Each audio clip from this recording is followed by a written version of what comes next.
by the might of the Israeli armed forces, but find it difficult to comprehend the fear and despair of the citizens of this tiny piece of land, the home to more than 1.7 million people. This morning I spoke with Samah Sabawi, Palestinian writer and activist for human rights, and asked her first when it was that she left Palestine and what members of her family remained. We first came here in 1979, and at the time we had two of my father's brothers and his parents, as well as the rest of our extended family in Gaza. They're still there now in my grandfather's house, and their children and their children's children. What part of Gaza do they live in? They live in Safah.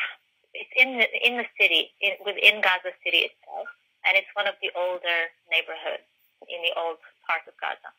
Can you describe the Gaza Strip for people who mightn't realise just how small it is?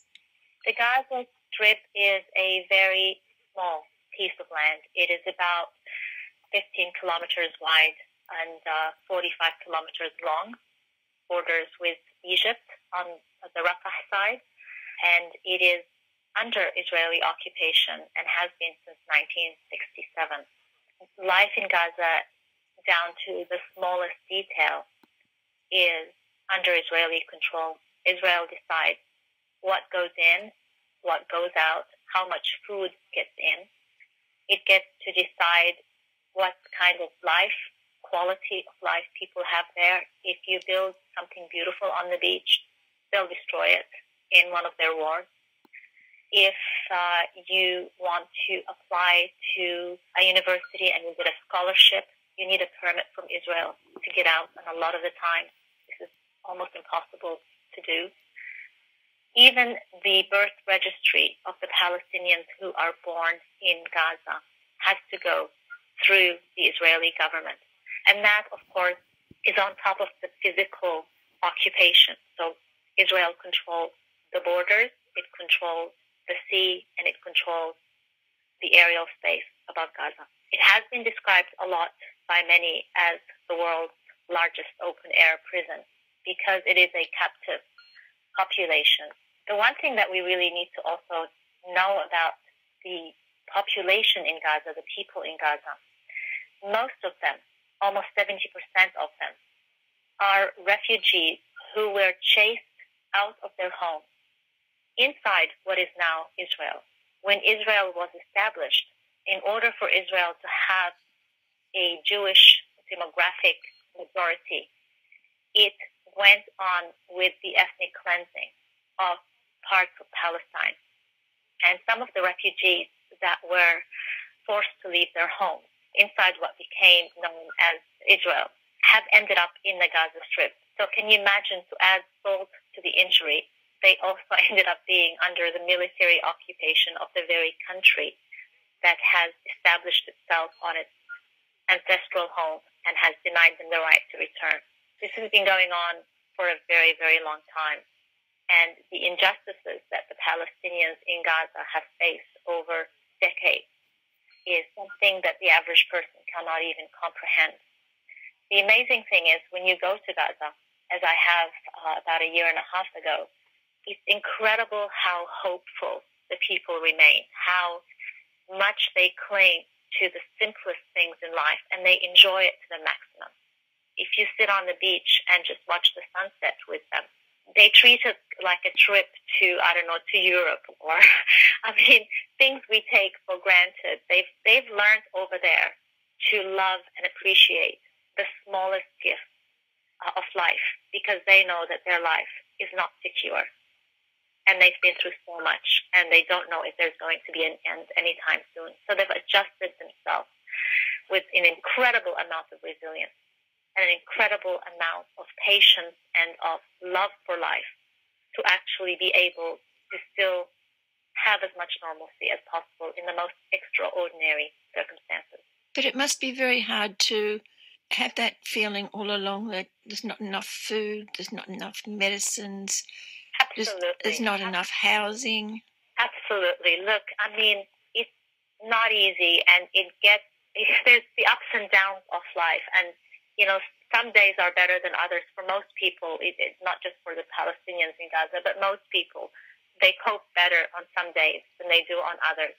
Right now, with the bombs falling on a regular, consistent basis on every neighborhood in Gaza, people are not coping.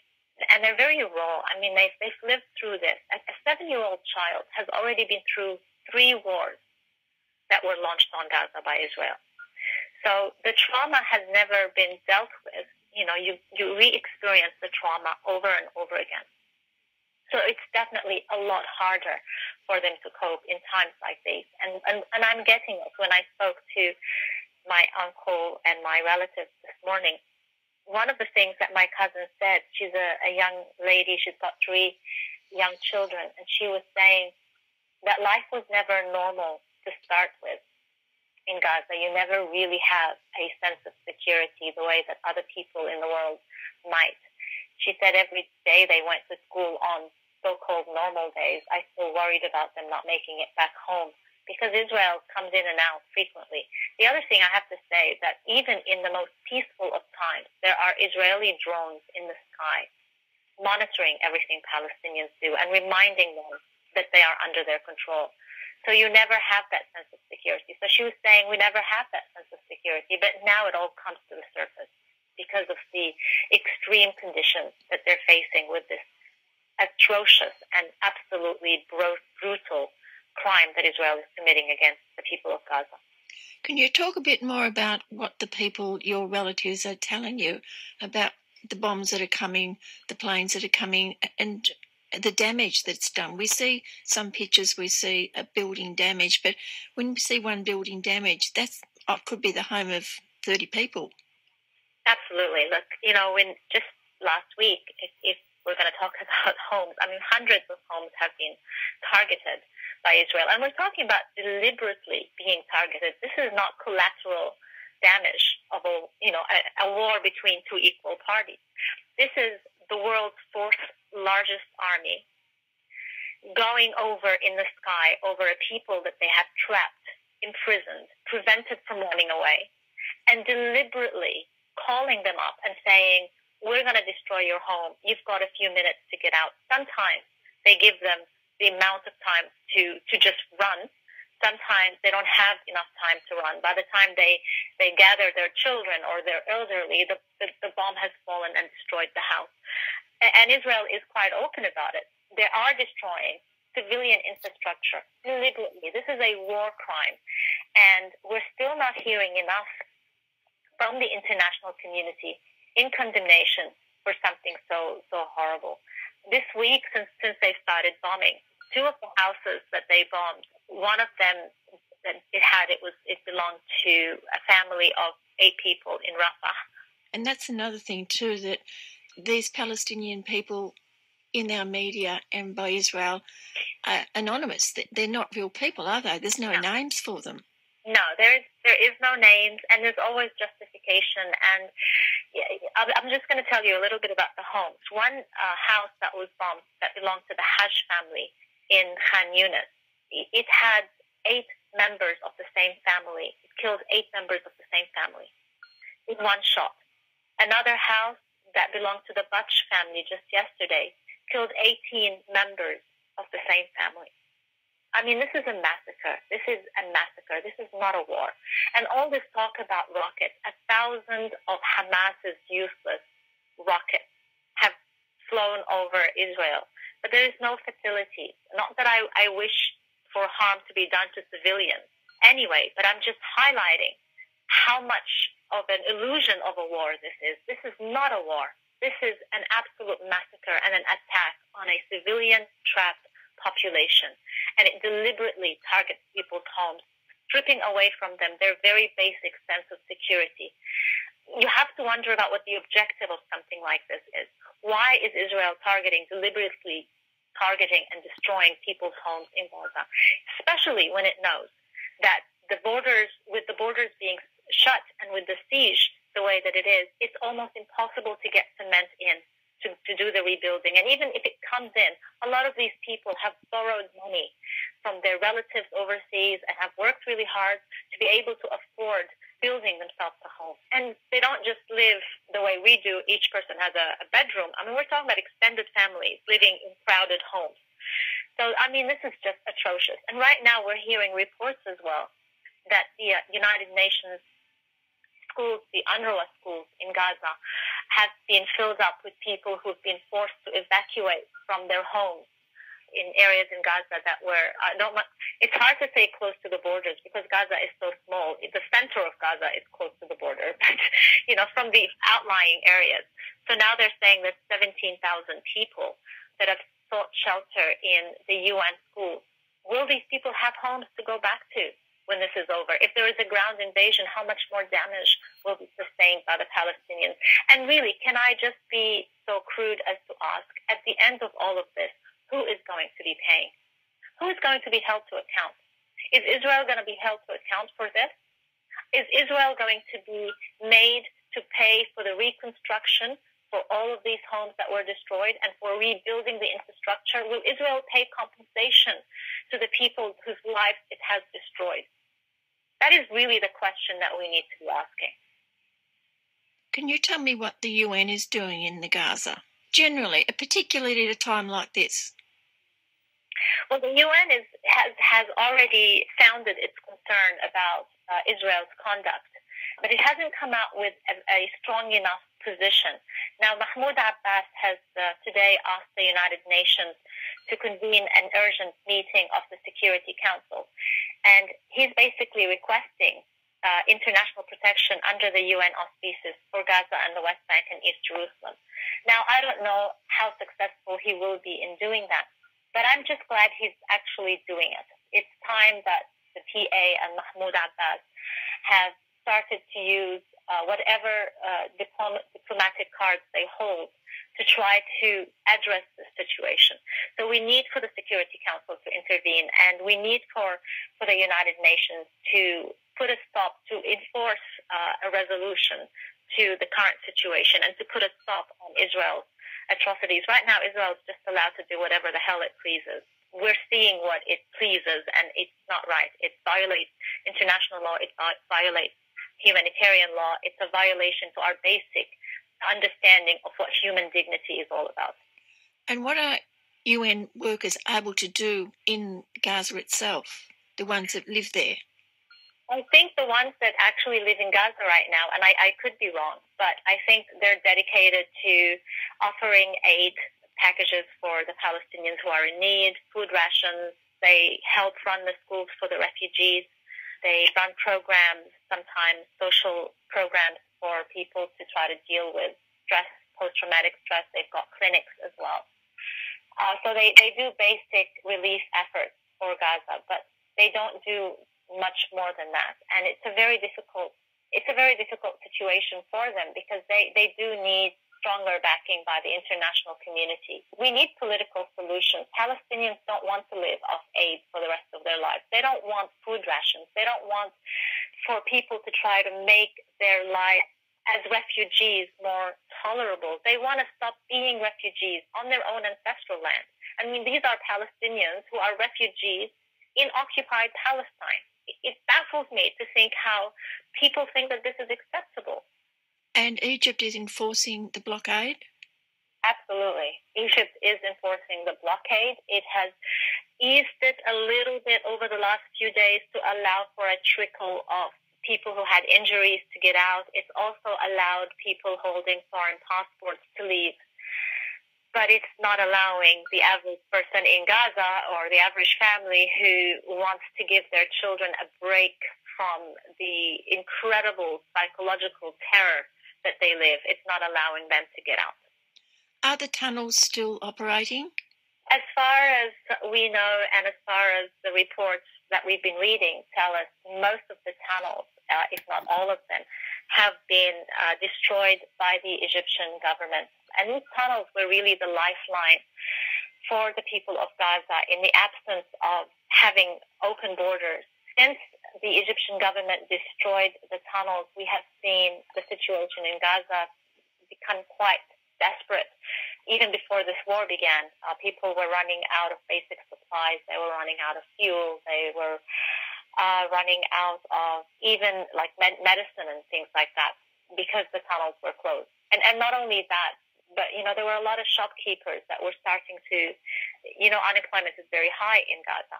So people would bring in things from outside, from Turkey, from Syria, clothes, baby stuff, toys, what have you. And they used to bring them in through the tunnels and then sell them. So the tunnels created their own economy. And once all the tunnels were shut, that economy collapsed and left the people inside with really nothing but the UN food aid packages and relief and aid, mostly foreign aid, to rely on. It must be very difficult to keep the hospitals going. I'd imagine there's a shortage of fuel, there's a shortage of medical supplies, and there are hundreds and hundreds of people who many of them have horrific injuries. That's absolutely right. And there is so much pressure on the hospitals to perform. And I have to say that I am just so full of respect and awe of the people who have kept the first responding team in Gaza, who have kept to their jobs, the people who drove the ambulances knowing that, 2 ambulances were targeted so far, so knowing that they weren't safe, but put their lives on the line to try to save others, the people who have stayed at the hospital and have lived literally at the hospital since the beginning of this round of war on Gaza. There are shortages in every way. People are having to be very resourceful to try to treat their patients. They're also going by a list of priority. They're having, and this is the hardest thing you can ask any doctor to do, prioritize life. Who gets the medicine? Who gets the treatment? Who do you give priority to? Who do you give up on? These are decisions that they're having to make, and they're having to make them very, very quickly and on the spot. The other thing, too, is with the hospitals being so completely crowded and completely hectic under the current circumstances, people with illnesses, for example, my uncle, he has heart problems and he was feeling very, very sick today. But he called to see if there was a capacity for him to see any doctor on that day. And all the doctors said to him, "You're not a priority. We're dealing with people with people who are directly injured. And so we can't treat you."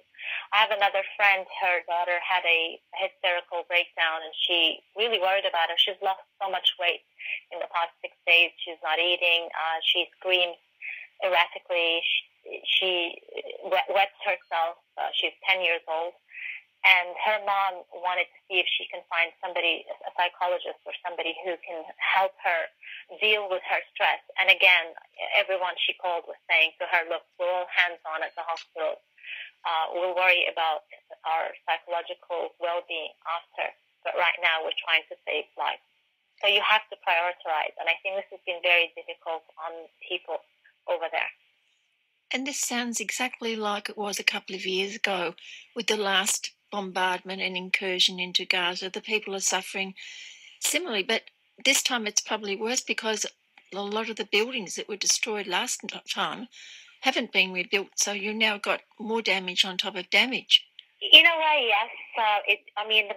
The fact that some buildings haven't been rebuilt, that is true. There are still people who have lost their homes in Led who have not been able to build themselves another house. They're staying with relatives or they're staying in a makeshift place that resembles a home. But the reason this is so much harder is not really because of the infrastructure, the material infrastructure, as it is because people have not had a chance to recover from post-traumatic stress. They've lived it for so long.